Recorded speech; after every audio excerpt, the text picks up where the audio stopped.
जय हिंद विद्यार्थी मित्रांनो, तुमचं सहर्ष स्वागत आहे आपल्या अर्हम स्टडी फॉरममध्ये। विद्यार्थी मित्रांनो, आदिवासी विभाग पद भरती येथे अजून एका पदाचा जो आहे तो रिझल्ट लागलेला आहे।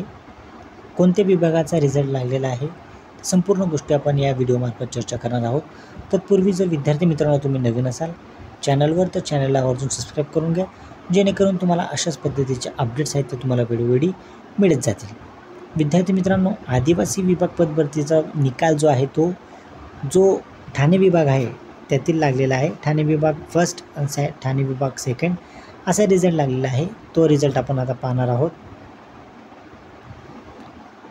हे बघा विद्यार्थी मित्रांनो, कनिष्ठ शिक्षण विस्तार अधिकारी ठाणे भाग 2, अप्पर आयुक्त ठाणे गुणवत्ता यादी पद कनिष्ठ शिक्षण विस्तार अधिकारी ठाणे भाग 1 आणि अप्पर आयुक्त अमरावती गुणवत्ता यादी पद कनिष्ठ शिक्षण अधिकारी शिक्षण विस्तार अधिकारी याचा जो आहे तो तुमचे गुणवत्ता यादी जी आहे ती पब्लिश झालेली आहे, काल झालेली आहे 8 जुलै 2025 रोजी।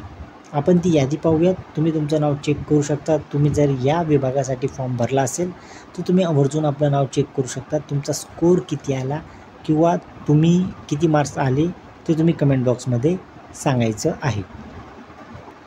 हे बघा विद्यार्थी मित्रांनो, इथे तुम्हाला दिसत असेल की जाहीर सूचना 8 जुलै 2025 रोजी जे तुमचं पद आहे ते आहे तुमचं कनिष्ठ शिक्षण विस्तार अधिकारी जे आहे तुमचं ठाणे।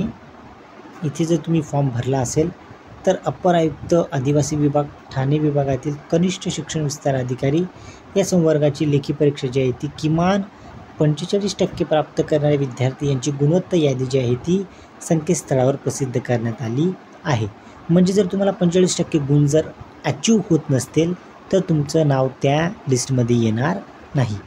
ती लिस्टसुद्धा मी तुम्हाला दाखवतो, जेणेकरून तुम्हाला समजेल की कितीचा टॉपर आहे काय आहे।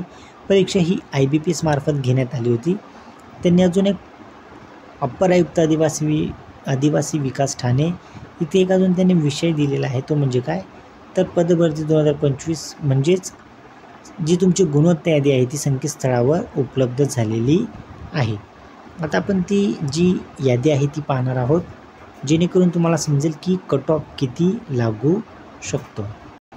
हे बघा विद्यार्थी मित्रांनो, इथं तुम्हाला दिसत असेलच अनुषंगाने 180 जो आहे 180 178 176 176 174 172 अशा पद्धतीने विद्यार्थ्यांना मार्क्स जे आहेत ते मिळालेले आहेत। आता तुम्ही तुमचा स्कोर पाहू शकता। तुम्ही इथं फॉर्म भरलेला असेल तर त्याला आपण ज्युनियर एज्युकेशन एक्सटेन्शन ऑफिसर असं म्हणतो।